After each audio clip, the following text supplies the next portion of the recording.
Okay so students, आज के इस वीडियो में हम लोग चैप्टर नंबर 8 जो है वो कंप्लीट करेंगे, that is corporate governance and social responsibility. देखिए, इस चैप्टर में सबसे पहले तो हमें ये समझना है कि कॉर्पोरेट गवर्नेंस का क्या मतलब होता है, कॉर्पोरेट गवर्नेंस क्यों जरूरी है और कॉर्पोरेट गवर्नेंस को इंश्योर करने के लिए किस किस तरह के प्रिंसिपल जो है वो ग्लोबल वर्ल्ड के अंदर डेवलप हुए हैं। सेकेंडली, हम लोग सोशल रिस्पॉन्सिबिलिटी के बारे में बात करेंगे। तो सबसे पहले अपन डिस्कस करते हैं व्हाट इज कॉर्पोरेट गवर्नेंस। देखो, एक्चुअली क्या है, वी ऑल नो दैट कि जो पब्लिक लिमिटेड कंपनीज होती है काफी बड़ी कंपनीज होती है।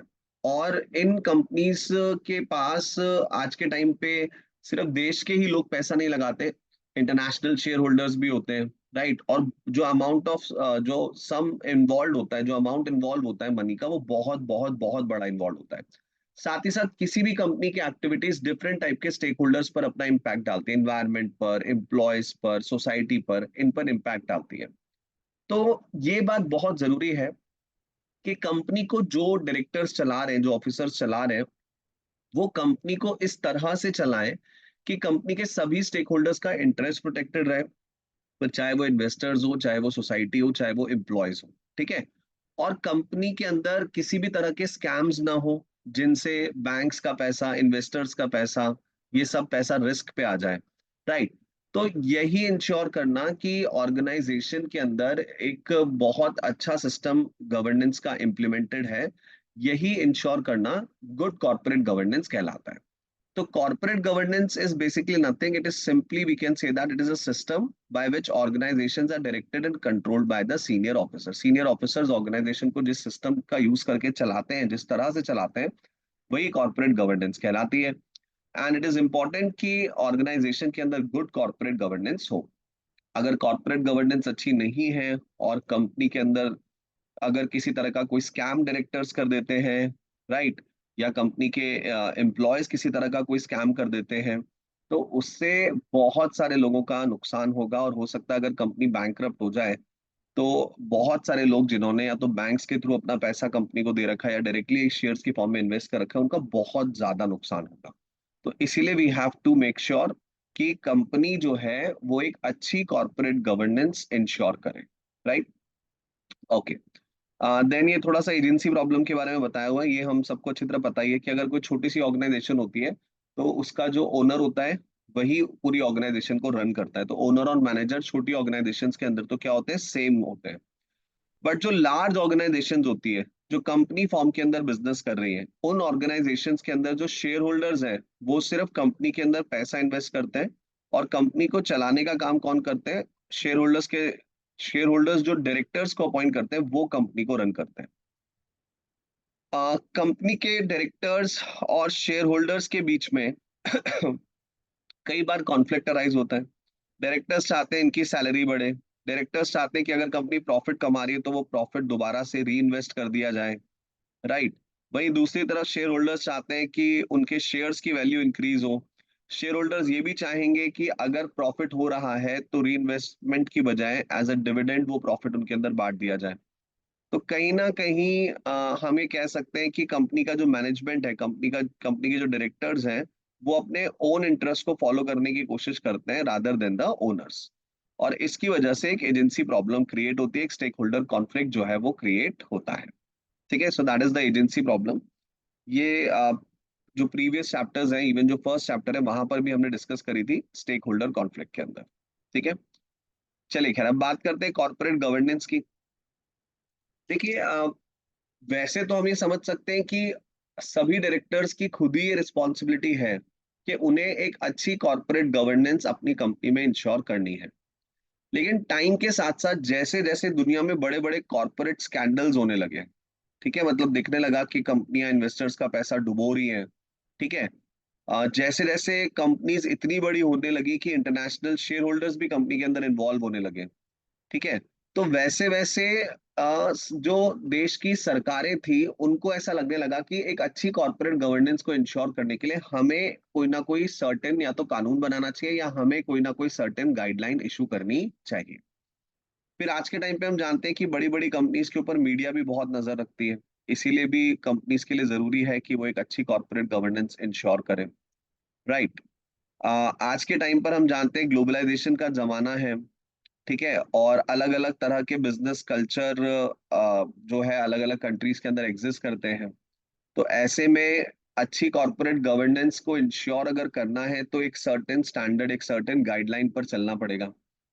ठीक है, फिर आज के टाइम पे फाइनेंशियल रिपोर्टिंग का भी जो तरीका है वो कंटिन्यूसली इंक्रीज होता जा रहा है। आपको सरकार के पास कई तरह की रिपोर्ट्स फाइल करनी पड़ती है, शेयर होल्डर्स के सामने फाइल करनी पड़ती है, स्टॉक एक्सचेंज में फाइल करनी पड़ती है। तो इसीलिए ये चीज बहुत इंपॉर्टेंट है कि कंपनी की कॉर्पोरेट गवर्नेंस बहुत अच्छी हो। और कंपनी के अंदर एक अच्छी कॉर्पोरेट गवर्नेंस को इंश्योर करने के लिए आज के टाइम पर कंपनीज के साथ ऐसा नहीं है कि भाई वो मतलब खुद से ही उनको अपने रूल्स एंड रेगुलेशंस बनाने हैं। आज के टाइम पर वो जिस कंट्री के अंदर कंपनी एग्जिस्ट करती है, अगर उस कंट्री की गवर्नमेंट ने कोई सर्टेन गाइडलाइंस फॉलो करने के लिए कहा है कंपनीज को अच्छी कॉर्पोरेट गवर्नेंस इंश्योर करने के लिए, तो वो गाइडलाइंस कंपनीज को फॉलो करनी पड़ती है। तो कॉर्पोरेट गवर्नेंस के लिए समय के साथ साथ डिफरेंट कंट्रीज के अंदर ग्लोबल लेवल के ऊपर कई तरह के वी कैन से दैट कोड्स डेवलप हुए हैं, कई तरह की गाइडलाइंस डेवलप हुई है। जैसे यूएसए के अंदर एक एक्ट है जिसे हम सार्बेन्स ऑक्सली एक्ट 2002 कहते हैं। ये जो एक्ट है ये भी कॉर्पोरेट गवर्नेंस को इंश्योर करने के लिए है। ये एक्ट ये कहता है कि जो majority of board of directors हैं वो इंडिपेंडेंट डायरेक्टर्स होने चाहिए। इंडिपेंडेंट डायरेक्टर्स का मतलब ऐसे डायरेक्टर्स जिनका कंपनी के अंदर कोई इंटरेस्ट ना हो, जिन्होंने कंपनी के शेयर्स खरीद ना रखे हो, ऐसे डायरेक्टर्स को हम क्या बोलते हैं? इंडिपेंडेंट डायरेक्टर्स बोलते हैं। तो अगर लेट्स से 10 डायरेक्टर्स का बोर्ड है तो 10 में से कम 6 डायरेक्टर्स क्या होने चाहिए? इंडिपेंडेंट होने चाहिए, जिनका कंपनी के अंदर कोई शेयर होल्डिंग इंटरेस्ट ना हो। सार्बेन्स ऑक्सली एक्ट यूएस के अंदर ये कहता है कि कंपनी के सीईओ और सीएफओ को फाइनेंशियल स्टेटमेंट्स को सर्टिफाई करना पड़ेगा, यानी कि उनको भी एंड में जो फाइनेंशियल स्टेटमेंट्स बने हैं उनके ऊपर सिग्नेचर करके देने होंगे कि हाँ ये फाइनेंशियल स्टेटमेंट्स हमारी नजर में पूरी तरह से सही है। राइट। कंपनीज को ऑडिट कमिटी बनाना मैंडेटरी है, और ऑडिट कमिटी के अंदर डायरेक्टर्स होंगे, और जितने भी डायरेक्टर्स होंगे वो सब इंडिपेंडेंट डायरेक्टर्स होंगे। जो ऑडिटर्स होंगे कंपनी के, वो फाइनेंशियल स्टेटमेंट्स को तो देखेंगे ही सही, बट साथ साथ वो एक ये भी रिपोर्ट करेंगे कि कंपनी के अंदर इंटरनल कंट्रोल्स और प्रोसीजर्स जो है वो प्रॉपरली इंप्लीमेंटेड है। मतलब कंपनी ने काम सही हो, हमेशा गलत काम ना हो, इसको इसके लिए जो कंट्रोल्स लगा रखे हैं, इसके लिए जो प्रोसीजर्स उन्होंने लगा रखे हैं वो इफेक्टिव है। ठीक है, मतलब अल्टीमेटली इंटरनल कंट्रोल्स का मतलब ये होता है कि आपकी कंपनी में अकाउंटेंट जो पे एंट्री कर रहा है वो फ्रॉड नहीं कर सके, जो लोग पेमेंट्स को ऑथराइज कर रहे हैं वो फ्रॉड नहीं कर सके, जो एसेट्स जिनकी कस्टडी में है वो एसेट्स को हमेशा सही ढंग से सुरक्षित रखे, वो फ्रॉड नहीं कर सके। तो इसके लिए कंपनी कुछ ना कुछ मैकेनिज्म बना के रखते हैं, जैसे सीसीटीवी कैमरेज लगा दिए, राइट, डबल ऑथराइजेशन का सिस्टम कर दिया, ठीक है, कंटिन्यूस इंस्पेक्शंस करने लग गई। तो ये सब इंटरनल कंट्रोल्स होते हैं। तो ऑडिटर्स को इसके ऊपर भी अपनी एक रिपोर्ट देनी है कि कंपनी के अंदर प्रॉपरली इंटरनल कंट्रोल्स जो है वो इस्टेब्लिश्ड है कि नहीं है, और वो इंटरनल कंट्रोल सही ढंग से काम कर रहे हैं कि नहीं कर रहे हैं। इसके अलावा यूएसए के अंदर एक public company accounting oversight board भी सेटअप किया गया, जो कंपनीज के ऊपर नजर रखने का काम करता है।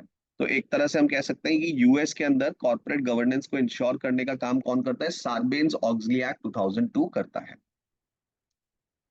इसके अलावा there is an international organisation, that is organisation for economic cooperation and development. इन्होंने भी अपने कुछ प्रिंसिपल जो है कॉर्पोरेट गवर्नेंस से रिलेटेड एस्टैब्लिश किए हैं, जिन प्रिंसिपल्स को फाउंडेशन बना के, जिन प्रिंसिपल्स को बेस बना के डिफरेंट कंट्री की जो कंपनीज हैं वो अपने यहाँ पे अच्छी कॉर्पोरेट गवर्नेंस इंश्योर कर सकती है। यूके के अंदर भी time to time corporate governance के लिए कुछ कोड्स डेवलप हुए हैं। जैसे 1992 के अंदर एक कैडबरी कमिटी को सेटअप किया गया था। इनको सेटअप किया गया था कि बोर्ड ऑफ डायरेक्टर्स का जो स्ट्रक्चर है वो कैसा होना चाहिए वो बताने के लिए। 1995 के अंदर ग्रीनबरी कमिटी को सेटअप किया गया था। इनको सेटअप किया गया था ये इंश्योर करने के लिए कि जो डायरेक्टर्स का रेम्यूनरेशन है वो सही ढंग से डिसाइडेड हो। ऐसा नहीं हो कि डायरेक्टर्स को जो पैसा दिया जा रहा है वो बिना किसी कैलकुलेशन के और बहुत ज्यादा पैसा दिया जा रहा है। फिर 2003 के अंदर हिग्स रिपोर्ट आई, और हिग्स रिपोर्ट जो है वो नॉन एग्जीक्यूटिव डायरेक्टर्स के क्या रोल होंगे बोर्ड ऑफ डायरेक्टर्स में, उसके ऊपर इन्होंने अपना व्यू दिया। अभी आगे पढ़ेंगे हम एग्जीक्यूटिव और नॉन एग्जीक्यूटिव डायरेक्टर्स क्या होते हैं। फिर एक स्मिथ रिपोर्ट आई 2003 में। इन्होंने बताया कि कंपनी को ऑडिट कमेटी बनानी चाहिए और ऑडिट कमेटी के स्कोप में क्या होगा, ऑडिट कमेटी कैसे काम करेगी, कैसे काम ऑडिट कमेटी को करना चाहिए, इसके बारे में स्मिथ रिपोर्ट ऑफ 2003 जो है उसके अंदर जो है कुछ पॉइंट्स को हाईलाइट किया गया। इन सभी कमिटीज की रिपोर्ट को फाइनली 2018 के अंदर यूके कॉर्पोरेट गवर्नेंस कोड के नाम से समराइज कर दिया गया। ठीक है, यानी कि कैडबरी कमेटी की बोर्ड ऑफ डायरेक्टर्स से रिलेटेड जो इन्होंने रिकमेंडेशंस दिए, ग्रीनबरी कमेटी ने रेम्यूनरेशन ऑफ डायरेक्टर्स कैसे डिसाइड होना चाहिए इससे रिलेटेड जो रिकमेंडेशंस दिए, हिग्स रिपोर्ट ने नॉन एग्जीक्यूटिव डायरेक्टर्स से रिलेटेड जो रिकमेंडेशंस दिए, स्मिथ रिपोर्ट ने ऑडिट कमेटी के काम से रिलेटेड जो रिकमेंडेशंस दिए, तो इन सभी कमेटी की रिपोर्ट्स को फाइनली कंसोलिडेट करके 2018 में एक कॉर्पोरेट गवर्नेंस कोड जो है वो यूके के अंदर इंप्लीमेंट कर दिया गया। तो हम ये कह सकते हैं कि अगर कोई कंपनी यूके के अंदर ऑपरेट कर रही है तो अच्छी कॉर्पोरेट गवर्नेंस को इंश्योर करने के लिए उन्हें यूके का ये कॉर्पोरेट गवर्नेंस कोड फॉलो करना चाहिए। अगर आप इस कॉर्पोरेट गवर्नेंस कोड को प्रॉपर तरीके से फॉलो करेंगे तो ऑटोमेटिकली आपकी जो कॉर्पोरेट गवर्नेंस है वो बहुत अच्छी हो जाएगी। अब कॉर्पोरेट गवर्नेंस से रिलेटेड क्या क्या पॉइंट्स हैं जो यूके का कॉर्पोरेट गवर्नेंस कोड कहता है या ओईसीडी के प्रिंसिपल्स कहते हैं, तो उनके हिसाब से एक अच्छी कॉर्पोरेट गवर्नेंस कब इस्टेब्लिश होगी। तो देखिए, जब हम बोर्ड ऑफ डायरेक्टर्स को देखते हैं तो सबसे पहले बोर्ड ऑफ डायरेक्टर्स ही है सीनियर मोस्ट ऑफिसर्स। तो एक अच्छी कॉर्पोरेट गवर्नेंस आपको इंश्योर करनी है तो बोर्ड ऑफ डायरेक्टर्स के अंदर एग्जीक्यूटिव डायरेक्टर्स के साथ साथ नॉन एग्जीक्यूटिव डायरेक्टर्स भी होने चाहिए। देखो, एग्जीक्यूटिव डायरेक्टर्स वो डायरेक्टर्स होते हैं जो कि डेली बेसिस पर एक तरह से हम कह सकते हैं फैक्ट्री के अंदर जाते हैं, डेली मैनेजमेंट के अंदर पार्टिसिपेट करते हैं। ठीक है, दैट मीन्स आपकी कंपनी में जो भी कुछ हो रहा है वो एग्जीक्यूटिव डायरेक्टर्स के डिसीजन मेकिंग से हो रहा है। उसके लिए अल्टीमेटली कौन रिस्पॉन्सिबल है? एग्जीक्यूटिव डायरेक्टर्स रिस्पॉन्सिबल है। तो एग्जीक्यूटिव डायरेक्टर्स कंपनी के मैनेजमेंट में फुली इन्वॉल्व होते हैं, यही कंपनी को एक तरह से चला रहे हैं। एग्जीक्यूटिव डायरेक्टर्स का हम कह सकते हैं सरदार होता है चीफ एग्जीक्यूटिव ऑफिसर। ठीक है, ये भी एग्जीक्यूटिव डायरेक्टर है और एग्जीक्यूटिव डायरेक्टर्स की टीम का एक तरह से ये लीडर होता है। बट एग्जीक्यूटिव डायरेक्टर्स के साथ साथ ऑर्गेनाइजेशन के अंदर नॉन एग्जीक्यूटिव डायरेक्टर्स भी होने चाहिए। ये जो नॉन एग्जीक्यूटिव डायरेक्टर्स है, ये डेली मैनेजमेंट में पार्टिसिपेट करने का काम नहीं करते। इन्हें कंपनी की बोर्ड मीटिंग के अंदर कभी कभी बुलाया जाता है, कभी कभी इन द सेंस जब कोई बोर्ड मीटिंग होगी, भाई अगर मान लो कोई ऐसी मीटिंग है जो कि कंपनी के डेली मैनेजमेंट से रिलेटेड डिसीजन लेने के लिए बुलाई जा रही, तो वो मीटिंग में तो डेफिनेटली एग्जीक्यूटिव डायरेक्टर्स ही होंगे। कंपनी की बोर्ड मीटिंग वैसे भी डेली बेसिस पे तो होती नहीं है, तो कंपनी की बोर्ड मीटिंग आपकी वी कैन से दैट पीरियोडिकली होती है, 1 महीने में 2 महीने में ऐसे करके मीटिंग होती है। तो जब कंपनी की बोर्ड मीटिंग होती है तब इन नॉन एग्जीक्यूटिव डायरेक्टर्स को बुलाया जाता है। नॉन एग्जीक्यूटिव डायरेक्टर्स का एक तरह से अगर हम बिल्कुल इजी लैंग्वेज में बोले तो इनका काम होता है एग्जीक्यूटिव डायरेक्टर्स के काम के ऊपर क्वेश्चंस उठाना। राइट, कि भाई एग्जीक्यूटिव डायरेक्टर्स ने क्या काम किया, क्या काम नहीं किया। ठीक है, अब ये तो यही बताएंगे एग्जीक्यूटिव डायरेक्टर्स की भाई हमारी तो बहुत अच्छी प्रोग्रेस है। तो ये जो भी कुछ बताएंगे उसके ऊपर सवाल उठाने वाला भी तो कोई होना चाहिए ना। तो एग्जीक्यूटिव डायरेक्टर्स के काम पर सवाल उठाने का काम कौन करते हैं? नॉन एग्जीक्यूटिव डायरेक्टर्स करते हैं। हालांकि इनका काम ऐसे ना समझे हम लोग कि एग्जीक्यूटिव डायरेक्टर्स की टांग खींचना है, नहीं। सवाल उठाना है लेकिन कंस्ट्रक्टिव तरीके से उठाना है। मतलब अल्टीमेटली एनईडीज का भी मकसद ये होता है कि कंपनी ग्रो करे, लेकिन हर वो चीज जो एग्जीक्यूटिव डायरेक्टर्स बोलते जा रहे हैं सिर्फ उसे सही ना माना जाए। नॉन एग्जीक्यूटिव डायरेक्टर्स कहीं ना कहीं जो है एग्जीक्यूटिव डायरेक्टर्स को एक ब्रॉड व्यू देते हैं, एक अलग तरह का परसेप्शन देते हैं चीजों को सोचने के लिए। तो नॉन एग्जीक्यूटिव डायरेक्टर्स पहली बात तो डेली मैनेजमेंट में पार्टिसिपेट नहीं करते, ये बोर्ड मीटिंग्स को अटेंड करते हैं। और बोर्ड मीटिंग्स के अंदर कहीं ना कहीं एग्जीक्यूटिव डायरेक्टर्स को क्वेश्चन करने के लिए, एग्जीक्यूटिव डायरेक्टर्स के काम को ओवरव्यू करने के लिए नॉन एग्जीक्यूटिव डायरेक्टर्स काम करते हैं। वी कैन से दैट एग्जीक्यूटिव डायरेक्टर्स को बैलेंस करने के लिए एनईडीज होते हैं। ठीक है, ओके। जो कंपनी के डायरेक्टर्स होते हैं उनको कंपनी का स्टीवर्ड कहा जाता है। कंपनी का स्टीवर्ड मतलब एक तरह से आप ऐसे बोल सकते हैं कि ये कंपनी के एसेट्स के चौकीदार हैं on the behalf of the share holders. Directors के बहुत इंपॉर्टेंट डिसीजंस होते हैं, ये मर्जर और एक्विजिशन का डिसीजन ले सकते हैं कि अगर कंपनी को बंद करना है, किसी के साथ मर्ज करना है, कंपनी के मेजर एसेट्स को बेचने का डिसीजन ये ले सकते हैं। इन्वेस्टमेंट्स कहाँ करने हैं, कहाँ नए प्रोजेक्ट्स डालने हैं, कौन सी बैंक से उधार लेना है, कितना उधार लेना है, ये सब आपके बोर्ड ऑफ डायरेक्टर्स का डिसीजन होता है। ओके। बोर्ड ऑफ डायरेक्टर्स के अंदर जो बोर्ड ऑफ डायरेक्टर्स होते हैं, इन्हीं में से किसी एक डायरेक्टर को बोर्ड का चेयरमैन अपॉइंट किया जाता है। बोर्ड का क्या अपॉइंट किया जाता है? चेयरमैन। जो बोर्ड का चेयरमैन होता है, हम ऐसा कह सकते हैं कि वो ओवरऑल बोर्ड ऑफ डायरेक्टर्स का क्या है? लीडर है। अब चेयरमैन की क्या रिस्पॉन्सिबिलिटी होती है? जब भी बोर्ड मीटिंग होगी तो बोर्ड मीटिंग को प्रॉपरली एग्जीक्यूट करना, बोर्ड मीटिंग अच्छे से चले, बोर्ड मीटिंग में सभी डायरेक्टर्स के पास बोलने का प्रॉपर मौका आए, बोर्ड मीटिंग के अंदर सभी डायरेक्टर्स जो है वो प्रॉपरली अटेंडेंस अपनी दे। बोर्ड मीटिंग में हर डायरेक्टर बस ऐसा नहीं कि आकर के मीटिंग में चुपचाप बैठ जाए, उसके पास जो नॉलेज है वो नॉलेज वो आगे रखे डिस्कशन के लिए, ठीक है, या जो डिस्कशन हो रहे हैं उसके अंदर वो अपना नॉलेज कंट्रीब्यूशन दे। तो कुल मिला के हम कह सकते हैं कि चेयरमैन की जो रिस्पॉन्सिबिलिटी होती है वो बोर्ड मीटिंग को अच्छे से चलाने की रिस्पॉन्सिबिलिटी होती है। ओके। बोर्ड मीटिंग के अलावा, जैसा कि अभी ऊपर अपन लोगों ने डिस्कस किया, कंपनी के जो एग्जीक्यूटिव डायरेक्टर्स होते हैं उनका जो टीम लीडर होता है वो होता है चीफ एग्जीक्यूटिव ऑफिसर। कंपनी का डे टू डे मैनेजमेंट चलाने का काम एग्जीक्यूटिव डायरेक्टर्स का होता है, और एक तरह से हम कह सकते हैं कि सीईओ की रिस्पॉन्सिबिलिटी होती है कि कंपनी का डे टू डे मैनेजमेंट बहुत अच्छे से चले।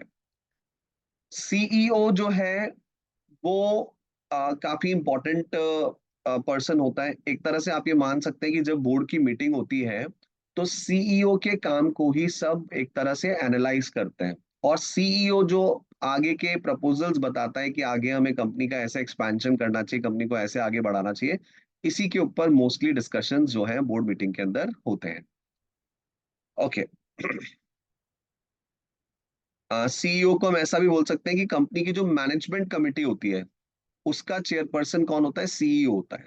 ठीक है, मतलब एक तरह से बात वही होगी कि जो कंपनी के एग्जीक्यूटिव डायरेक्टर्स होते हैं उनका जो लीडर होता है वो चीफ एग्जीक्यूटिव ऑफिसर्स होते हैं। ओके। अब कंपनी की जो मैनेजमेंट कमेटी यानी कि जो एग्जीक्यूटिव डायरेक्टर्स की कमेटी है, वो कमेटी है मान के चलो ऑलमोस्ट डेली बेसिस पर अपनी मीटिंग करेगी। ठीक है। वहीं जो कंपनी की बोर्ड की मीटिंग होती है वो बोर्ड मीटिंग्स जनरली महीने में एक बार या 2 महीने में एक बार होती है। ओके। अगर आपको अच्छी कॉर्पोरेट गवर्नेंस इंश्योर करनी है तो कंपनी का सीईओ और कंपनी का चेयरपर्सन, ये दो लोग हमेशा डिफरेंट लोग होने चाहिए। कंपनी का जो सीईओ है, अगर उसी को आपने चेयरपर्सन बना दिया तो वो फिर बोर्ड मीटिंग्स को डोमिनेट करेगा। वो अपने काम के अपने काम की रिपोर्ट जब बाकियों के सामने रखेगा तो अगर कोई उसके खिलाफ कुछ गलत बोल रहा है, अगर कोई उसका क्रिटिसिज्म कर रहा है, तो बीइंग अ चेयरपर्सन उसके पास अथॉरिटी होगी कि वो उसको बोलने दे या ना बोलने दे, उसके पॉइंट्स को सबमिट करने दे कि ना करने दे। तो अगर सीईओ को ही आपने चेयरपर्सन बना दिया तो फिर थोड़ी सी प्रॉब्लम हो जाएगी। सीईओ अपने काम के ऊपर हो सकता है फिर किसी को सवाल उठाने ना दे। इसीलिए अगर आपको एक अच्छी कॉर्पोरेट गवर्नेंस इंश्योर करनी है तो आपको हमेशा इस बात का ध्यान रखना होगा कि आपके बोर्ड ऑफ डायरेक्टर्स के अंदर, आपके बोर्ड के अंदर चीफ एग्जीक्यूटिव ऑफिसर की पोजीशन और चेयरपर्सन की पोजीशन हमेशा क्या होनी चाहिए? डिफरेंट होनी चाहिए। ओके। कंपनी के चेयरपर्सन को असिस्ट करने के लिए एक ऑफिसर दिया जाता है जिसका नाम जो होता है आपका कंपनी सेक्रेटरी। कंपनी सेक्रेटरी के लिए हम ऐसा बोल सकते हैं कि ये एक तरह से चीफ एडमिनिस्ट्रेटिव ऑफिसर होता है, और इसका अपॉइंटमेंट जो है कंपनी के डायरेक्टर्स करते हैं। कंपनी जो भी कुछ कर रही है, भाई कंपनी अगर कोई बोर्ड मीटिंग भी करती है या शेयर होल्डर्स की मीटिंग करती है तो सबके लिए लॉ के अंदर एक प्रोसेस मेंशन है। ठीक है।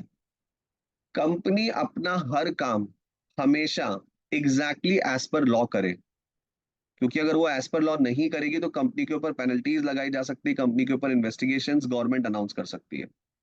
तो कंपनी हमेशा अपना हर एक काम एग्जैक्टली एज पर लॉ करे, इसे इंश्योर करने का काम जिस ऑफिसर का होता है वो होता है कंपनी सेक्रेटरी। कल को अगर कंपनी किसी भी लॉ का कॉन्ट्रवेंशन करती है तो सबसे पहले कंपनी सेक्रेटरी की तरफ देखा जाता है कि भाई आपको अगर हमने अपॉइंट कर रखा है तो कैसे जो है ये हो गया कि कंपनी ने अपने लॉज के जो प्रोसेस है उनको एग्जैक्टली फॉलो नहीं किया। राइट। कंपनी सेक्रेटरी की ड्यूटीज के अंदर क्या क्या आता है? हर साल कंपनी के जो फाइनेंशियल स्टेटमेंट्स प्रिपेयर किए जाते हैं, बैलेंस शीट, ठीक है, स्टेटमेंट ऑफ कैश फ्लो, मतलब जो भी एक्सटर्नल रिपोर्ट्स प्रिपेयर की जाती है, जो शेयर होल्डर्स के सामने रखी जाती है, जो कंपनी हाउस और गवर्नमेंट को फाइल की जाती है, उन सभी फाइनेंशियल स्टेटमेंट्स का प्रिपरेशन प्लस उन सभी फाइनेंशियल स्टेटमेंट्स की फाइलिंग जो है, इसे इंश्योर करना किसकी रिस्पॉन्सिबिलिटी है? कंपनी सेक्रेटरी की रिस्पॉन्सिबिलिटी है कि कंपनी हर साल अपनी जो रिटर्न्स हैं उनको प्रॉपरली और टाइमली फाइल करे। कंपनी की अकाउंट बुक्स को मेंटेन करना, डायरेक्टर्स के रजिस्टर को मेंटेन करना, कौन कौन कंपनी के शेयर होल्डर्स है इसका एक पूरा रजिस्टर मेंटेन करना, कंपनी के एसेट के ऊपर क्या क्या चार्जेस क्रिएटेड है, कहाँ कहाँ पर कंपनी का एसेट गिरवी रखा हुआ है, इन सब चीजों की पूरी जानकारी रखना, पूरा इसका रजिस्टर मेंटेन करना, that is the responsibility of company secretary. Company के जितने भी लीगल डॉक्यूमेंट्स होते हैं, जैसे कंपनी का सर्टिफिकेट ऑफ इनकॉर्पोरेशन होता है, राइट, जब कंपनी बनती है तो सर्टिफिकेट ऑफ इनकॉर्पोरेशन इशू होता है, ठीक है, जब भी शेयर्स किसी को अलॉट किए जाते हैं तो शेयर सर्टिफिकेट्स होते हैं, ये सभी जितने भी ऑफिशियल डॉक्यूमेंट्स होते हैं, इन सभी डॉक्यूमेंट्स को भी कंपनी सेक्रेटरी की कस्टडी में रखा जाता है, and company secretary has to make sure कि ये सभी डॉक्यूमेंट्स बिल्कुल हमेशा सुरक्षित रहे। इसके अलावा कंपनी के शेयर होल्डर्स की मीटिंग अनाउंस करना और उसे बिल्कुल वैसे कंडक्ट करना जैसा कि लॉ के अंदर लिखा हुआ है, कंपनी की बोर्ड मीटिंग्स को अनाउंस करना और कंडक्ट करना, मीटिंग के अंदर क्या क्या हुआ इसके प्रॉपर मिनट्स प्रिपेयर करना, ये सारी रिस्पॉन्सिबिलिटी भी किसकी होती है? कंपनी सेक्रेटरी की होती है। ठीक है, ओके। अब देखो कंपनी के अंदर ऑब्वियस सी बात है, कंपनी का जो बोर्ड है उसके अंदर जो डायरेक्टर्स होते हैं, they are the member of the board, उन्हें हम बोर्ड मेंबर्स भी बोलते हैं। कंपनी के जितने भी डायरेक्टर्स होते हैं वो यूं ही नहीं बना दिए जाते हैं।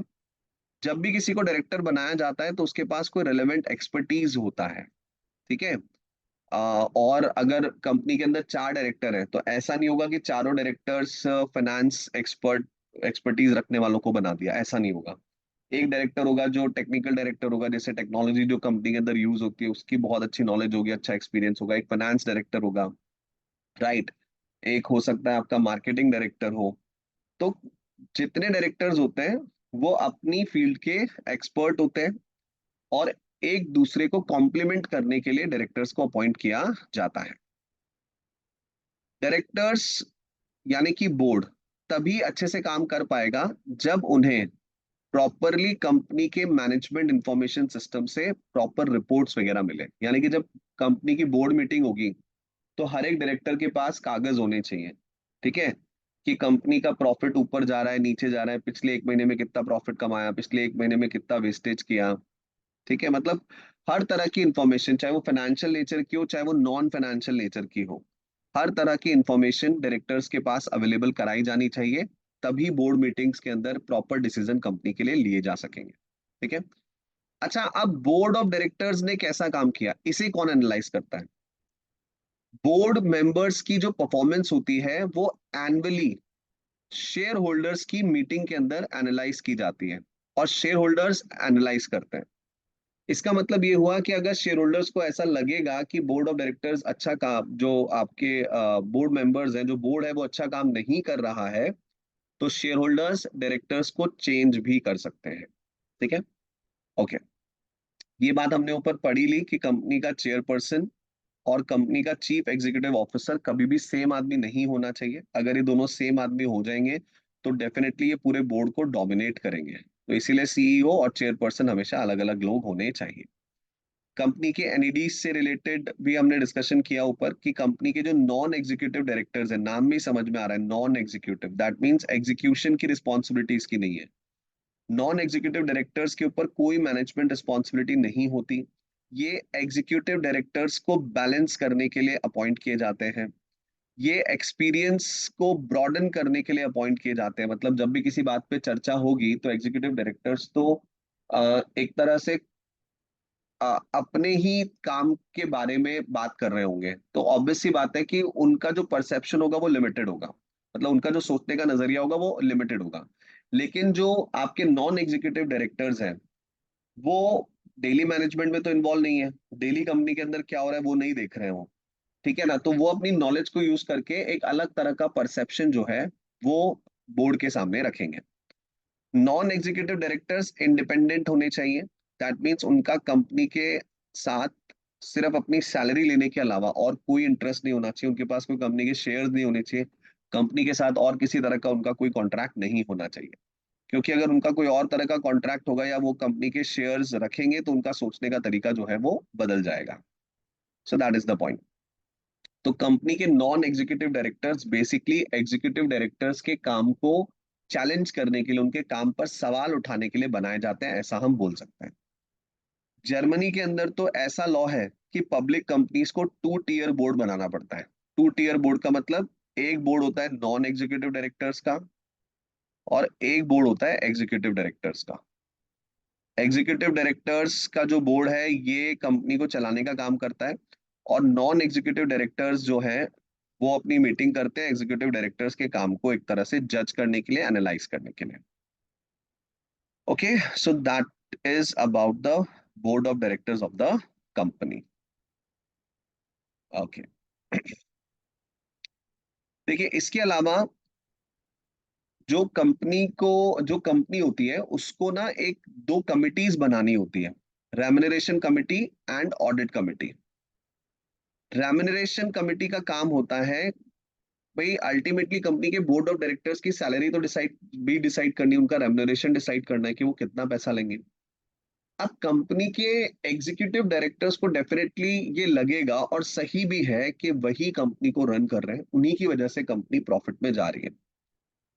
बट अगर खुद की सैलरी खुद उन्हें डिसाइड करने के लिए दे दी जाएगी तो देयर आर चांसेस कि वो बहुत ज्यादा हाई और बिना किसी लॉजिक के सैलरी को डिसाइड कर सकते हैं।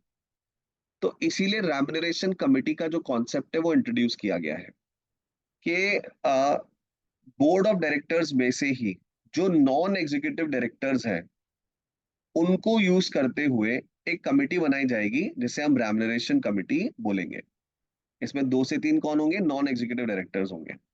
रेम्युनरेशन कमेटी का बेसिक काम होगा एग्जीक्यूटिव डायरेक्टर्स का पैकेज कितना होना चाहिए, एग्जीक्यूटिव डायरेक्टर्स के अलावा जो सीनियर मैनेजमेंट है कंपनी का उनकी क्या सैलरी वगैरह होनी चाहिए, ये डिसाइड करना।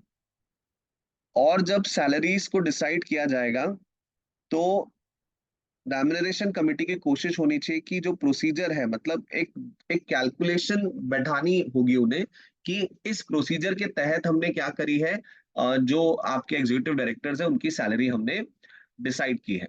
अगर आप एग्जीक्यूटिव डायरेक्टर्स को बोनस दे रहे हो तो वो बोनस परफॉर्मेंस के बेस पर होना चाहिए कि हाँ भाई एग्जीक्यूटिव डायरेक्टर्स ने अच्छी परफॉर्मेंस करी इसीलिए इन्हें बोनस दिया गया, ऐसा दिखना चाहिए। ठीक है। अगर कोई भी extra add on benefit board of directors को दिया जा रहा है तो उसके बारे में स्टैट्यूटरी अकाउंट्स के अंदर एंट्रीज होनी चाहिए। मतलब अगर आप बोर्ड ऑफ डायरेक्टर्स को कोई भी एड ऑन पैसा, कोई भी कार, कोई भी बंगला, कोई भी एड ऑन मॉनेटरी बेनिफिट दे रहे हो तो बुक्स ऑफ अकाउंट्स के अंदर इसकी प्रॉपर एंट्री होनी चाहिए। रेम्युनरेशन कमेटी को इस बात का ध्यान रखना है कि डायरेक्टर्स की सैलरी, डायरेक्टर्स का पैकेज मैनेजमेंट और शेयर होल्डर्स के इंटरेस्ट के अकॉर्डिंग हो। ऐसा नहीं लगना चाहिए शेयर होल्डर्स को कि यार बहुत ज्यादा बेवजह बिना किसी लॉजिक के सैलरीज जो है वो डिसाइड की गई है। रेम्युनरेशन कमेटी के अलावा नॉन एग्जीक्यूटिव डायरेक्टर्स को ही यूज करते हुए एक और कमेटी बनाई जाती है बोर्ड ऑफ डायरेक्टर्स के अंदर, that is called as audit committee. Audit committee का बेसिक काम होता है ये इंश्योर करना कि कंपनी के अंदर इंटरनल कंट्रोल्स प्रॉपरली इंप्लीमेंटेड हैं कि नहीं है। और ऑडिट कमेटी कंपनी का इंटरनल ऑडिट करवाती रहती है। इंटरनल ऑडिट का मतलब है भाई 2 तरह के ऑडिट होते हैं, एक होता है इंटरनल ऑडिट और एक होता है एक्सटर्नल ऑडिट। एक्सटर्नल ऑडिट साल के अंत में होता है, at the end of the financial year होता है। एक्सटर्नल ऑडिट करने के लिए आप बाहर से किसी अकाउंटिंग फर्म को हायर करते हो और उनको बोलते हो कि आप आकर के हमारे फाइनेंशियल स्टेटमेंट्स को चेक करिए और फिर जो है इसके ऊपर अपनी रिपोर्ट दीजिए। ये रिपोर्ट बहुत ज्यादा इंपॉर्टेंट होती है क्योंकि अगर इस रिपोर्ट में कोई खराब बात आ गई तो कंपनी के फ्यूचर जो है वो दाव पे लग सकता है, कंपनी आगे हो सकता है शेयर इशू नहीं कर पाए, कंपनी के ऊपर गवर्नमेंट को इन्वेस्टिगेशंस लगा दें एंड ऑल दैट। तो एक्सटर्नल ऑडिटिंग के टाइम पर किसी तरह की कोई प्रॉब्लम नहीं आनी चाहिए, किसी तरह की कोई गलती नहीं निकलनी चाहिए कंपनी के फाइनेंशियल स्टेटमेंट्स में। इसे इंश्योर करने के लिए जनरली कंपनीज क्या करती है, पूरे साल भर इंटरनल ऑडिट कराती रहती है। और इंटरनल ऑडिटर्स जो होते हैं वो कंपनी के डिफरेंट डिपार्टमेंट्स के अंदर जाकर के ये चीज चेक करते रहते हैं कि किसी तरह की कोई गलती, किसी तरह का कोई फ्रॉड, किसी तरह का कोई स्कैम जो है वो कहीं डिपार्टमेंट के अंदर नहीं हो रहा। इतना ही नहीं, इंटरनल ऑडिटर्स ये भी इंश्योर करते हैं कि कंपनी के अंदर कोई गलतियां ना हो, इसे रोकने के लिए प्रॉपर मैकेनिज्म्स इंस्टॉल्ड है कि नहीं है।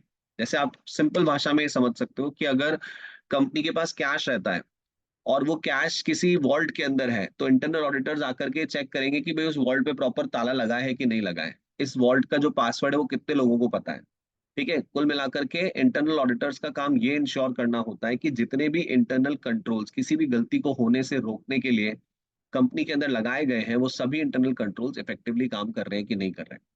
तो ये इंटरनल ऑडिट का जो काम है, ये पूरा का पूरा किसके अंडर में होता है? ऑडिट कमेटी के अंडर में होता है। कंपनी के जो इंटरनल ऑडिटर्स होते हैं वो कंपनी के एम्प्लॉयज ही होते हैं। एक्सटर्नल ऑडिटर तो कोई दूसरी एजेंसी होती है, तो फीस लेकर के अपना एक्सटर्नल ऑडिट करती है, बट कंपनी के जो इंटरनल ऑडिटर्स होते हैं वो कंपनी के एम्प्लॉयज होते हैं, लेकिन वो सभी डिपार्टमेंट से इंडिपेंडेंट होते हैं। वो किसी भी दूसरे डिपार्टमेंट के ऊपर डिपेंडेंट नहीं होते, और वो डायरेक्टली किसको रिपोर्ट करते हैं? ऑडिट कमेटी को रिपोर्ट करते हैं। So that is the point. तो ऑडिट कमेटी इसलिए बनाई जाती है ताकि इंटरनल ऑडिटर्स को अगर कोई भी इशू कहीं पर नजर आए, तो वो डायरेक्टली डायरेक्टर लेवल के बंदों को रिपोर्ट कर सके। तो अगर इंटरनल ऑडिटर्स को पता चलता है कि अकाउंटिंग डिपार्टमेंट में कुछ गड़बड़ियां हो रही हैं, तो वो डायरेक्टली किसको रिपोर्ट करते हैं? ऑडिट कमेटी को रिपोर्ट करते हैं। इंटरनल ऑडिटर्स या एक्सटर्नल ऑडिटर्स अगर कोई भी रिकमेंडेशंस देते हैं कि कंपनी को बेहतर ढंग से काम करवाने के लिए इन चार चीजों को करना चाहिए, तो उन चार चीजों को इम्प्लीमेंट करने का काम जो है वो आपका ऑडिट कमेटी करवाती है। ऑडिट कमेटी वो सब बातें फिर फाइनली क्या करती है? आगे रखती है। So that is the point. ठीक है। ये इंश्योर करना कि एडुकेट रिस्क मॉनिटरिंग हो रही है कि नहीं हो रही है, फाइनेंशियल एंड कंट्रोल सिस्टम्स को इंश्योर करना कि बिल्कुल एडुकेट और सही जगह पर लगे हुए हैं कि नहीं लगे हुए हैं, ये सब इंश्योर करना इंटरनल ऑडिटर्स का और ऑडिट कमेटी का काम होता है। ओके। अब देखिए, यूके के अंदर ऐसा है कि अगर कोई कंपनी स्टॉक एक्सचेंज पर लिस्टेड है, दैट मीन्स उसके शेयर्स अगर स्टॉक एक्सचेंज पर खरीदे और बेचे जाते हैं, तो उनके लिए कॉर्पोरेट गवर्नेंस कोड को इंप्लीमेंट करना जरूरी होता है। Right. They need to prepare a report जिसके अंदर वो ये मेंशन करते हैं, एक अपना नैरेटिव स्टेटमेंट देते हैं कि कैसे कॉर्पोरेट गवर्नेंस के प्रिंसिपल्स उन्होंने इंप्लीमेंट कर रखे हैं। ठीक है। साथ साथ वो उस रिपोर्ट में ये भी शामिल करते हैं बात कि भाई हमने कोड का कंप्लायंस किया है, यानी कि कॉर्पोरेट गवर्नेंस कोड के अंदर जो जो बातें बताई गई है उसी तरह से हमने एनईडीज और ईडीज और चेयरपर्सन और ऑडिट कमिटीज, रेम्युनरेशन कमिटीज, इन सबको हमने क्या किया है? अपॉइंट किया है। कंपनी के सभी बोर्ड ऑफ डायरेक्टर्स की इंफॉर्मेशन उन्हें उस रिपोर्ट के अंदर शामिल करनी पड़ती है। रेम्युनरेशन और ऑडिट कमेटी ने अपनी क्या क्या रिपोर्ट्स दी थी, ये जो है कंपनी इसको शामिल करनी पड़ती है। साथ ही साथ इंटरनल कंट्रोल्स कंट्रोल्स का क्या इफेक्टिवनेस है, इसके ऊपर भी एक रिपोर्ट बना करके जो है कंपनी को फाइल करनी पड़ती है अथॉरिटीज के पास। And they have to like उनको बताना पड़ता है सरकार को कि भाई हम जो है कॉर्पोरेट गवर्नेंस अच्छी करने के लिए सभी कॉर्पोरेट गवर्नेंस कोड की पालना करते हैं। ठीक है। So that is the point. तो अगर हम यूके की बात करें, तो यूके के अंदर हर कंपनी को कॉर्पोरेट गवर्नेंस इंश्योर करना एक तरह से लॉ के हिसाब से मैंडेटरी हो जाता है। नेक्स्ट जो चीज है इस चैप्टर के अंदर वो है कॉर्पोरेट सोशल रिस्पॉन्सिबिलिटी। देखिए, कॉर्पोरेट सोशल रिस्पॉन्सिबिलिटी का मतलब है सोशल रिस्पॉन्सिबिलिटी किसकी? कॉर्पोरेट वर्ल्ड की। मतलब जो भी ऐसा मानना है, कई इकोनॉमिक्स के एक्सपर्ट्स का, कई फिलोसफर्स का ऐसा मानना रहा है शुरू से कि जो बड़ी बड़ी कंपनियां हैं, ये जो भी कुछ पैसे कमा रही हैं, जो भी ये प्रॉफिट इतने बड़े बड़े अर्न कर रही हैं, सब सोसाइटी से ही तो अर्न कर रही हैं, सोसाइटी के रिसोर्सेज का इस्तेमाल करके ही तो अर्न कर रही है। कस्टमर्स जो है वो सोसाइटी से आ रहे हैं, एम्प्लॉय सोसाइटी से आ रहे हैं, सरकार इन्हें इंफ्रास्ट्रक्चर प्रोवाइड कर रही है, बिजली, रोड एंड ऑल दैट। तो कहीं ना कहीं इनकी जिम्मेदारी बनती है सोसाइटी के प्रति, और इनको अपनी सोशल रिस्पॉन्सिबिलिटी फुलफिल करनी चाहिए। दैट मीन्स इन्हें प्रॉपर डोनेशंस देने चाहिए। ठीक है। इन्हें एम्प्लॉयज के वेलफेयर के लिए काम करना चाहिए। ठीक है। इन्हें अस्पताल बनवाने चाहिए, इन्हें एनवायरमेंट प्रोटेक्शन का काम करना चाहिए। अगर ये सारा काम कोई कंपनी कर रही है, तो कहा जाएगा कि ये अपनी कॉर्पोरेट सोशल रिस्पॉन्सिबिलिटी पूरी तरह से फुलफिल कर रही है। अब आप समझ सकते हैं कि डोनेशंस का काम, एनवायरमेंट को प्रोटेक्ट करने का काम, जरूरी नहीं है कि हर एंटरप्रेन्योर अपनी इच्छा से करना चाहे। इसीलिए सरकार ने क्या कर रखा है? सरकार ने कुछ स्ट्रिक्ट लेजिस्लेशंस बना रखे हैं, कुछ स्ट्रिक्ट कानून बना रखे हैं, जिनके चलते कंपनीज को सोशल रिस्पॉन्सिबिलिटी फुलफिल करना जरूरी हो जाता है। अब किसी भी कंपनी की सोशल रिस्पॉन्सिबिलिटी से रिलेटेड डिफरेंट तरह की अप्रोचेज हो सकती है। जैसे सबसे बेकार अप्रोच है अकोमोडेशन अप्रोच। अकोमोडेशन अप्रोच में एंटरप्रेन्योर पहले लॉ पढ़ता है, क्या लिखा है कि भाई मेरे को मेरे प्रॉफिट का कितना परसेंट डोनेट करना है, कितना मुझे एनवायरमेंट प्रोटेक्शन पे खर्चा करना है, और सिर्फ उतना ही खर्चा वो करने की कोशिश करता है जितना कि उसे गवर्नमेंट के चाबुक से बचा ले। ठीक है, मतलब एक तरह से ये मिनिमम पासिंग मार्क्स लाने लायक काम कर रहे हैं। मतलब सिर्फ उतना चैरिटी पे खर्च कर रहे हैं, सिर्फ उतना सोशल रिस्पॉन्सिबिलिटी पे खर्च कर रहे हैं जितना कानून के हिसाब से जरूरी है। जो लोग इससे थोड़ा सा ज्यादा करते हैं उनकी स्ट्रैटेजी हम कह सकते हैं कि सोशल रिस्पॉन्सिबिलिटी को लेकर के डिफेंसिव स्ट्रैटेजी है। मतलब ये 33% नहीं ला रहे हैं, ये 40% 45% तक लेकर के आ रहे हैं। कई कंपनीज ऐसी होती हैं जो मिनिमम चैरिटी जितनी रिक्वायर्ड है एज पर लॉ उतनी तो करती ही है, लेकिन उसके बाद ना वो पब्लिक रिएक्शन का वेट करती है। अगर उन्हें दिख रहा है कि यार उनके बारे में मीडिया ऐसी बातें कर रही है कि ये कंपनी काफी सेल्फिश है, ये लोगों के लिए कुछ नहीं कर रही है, एम्प्लॉयज के साथ एक्सप्लॉयटेशन कर रही है, तो फिर ये थोड़ा और ज्यादा चैरिटी पर और ज्यादा अपनी सोशल रिस्पॉन्सिबिलिटी को फुलफिल करने पर खर्चा करते हैं। अगर पब्लिक रिएक्शन नहीं आएगा तो जितना जरूरी है ये सिर्फ उतना ही करते रहेंगे। और सबसे बढ़िया स्ट्रैटेजी होती है प्रोएक्टिव स्ट्रैटेजी। प्रोएक्टिव स्ट्रैटेजी हम कह सकते हैं, जैसे इंडिया के अंदर अगर मैं बात करूं तो टाटा कंपनी है। टाटा कंपनी पूरी तरह से सोसाइटी के लिए काम करती है, राइट।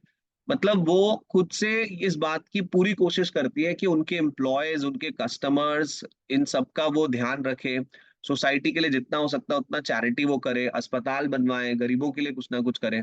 तो जब कोई कंपनी खुद से आगे होकर के सोशल रिस्पॉन्सिबिलिटी के बारे में सोचती है और अपना दायित्व खुद से निभाने की कोशिश करती है, then we say that this particular company is working with proactive strategy towards the social responsibility. अब कई कंपनीज हैं, उनका ऐसा मानना है भाई, अगर अपन बात करें तो सरकार का जिसने कॉर्पोरेट सोशल रिस्पॉन्सिबिलिटी से रिलेटेड भी लेजिस्लेशंस बना रखे हैं, उनका ऐसा मानना है कि कंपनीज बहुत बड़ी होती है, बहुत पावरफुल होती है, और कंपनी को जो भी कुछ मिल रहा है वो सोसाइटी से मिल रहा है, इसीलिए वो डेमोक्रेटिकली अकाउंटेबल है, एंड दैट्स वाई उनके ऊपर नकेल कसना जरूरी है। राइट, अगर नकेल नहीं कसेंगे तो वो अब प्रॉफिट का जो है खुद ही सारा प्रॉफिट एंजॉय करेंगी और सोसाइटी के लिए कुछ नहीं करेंगी।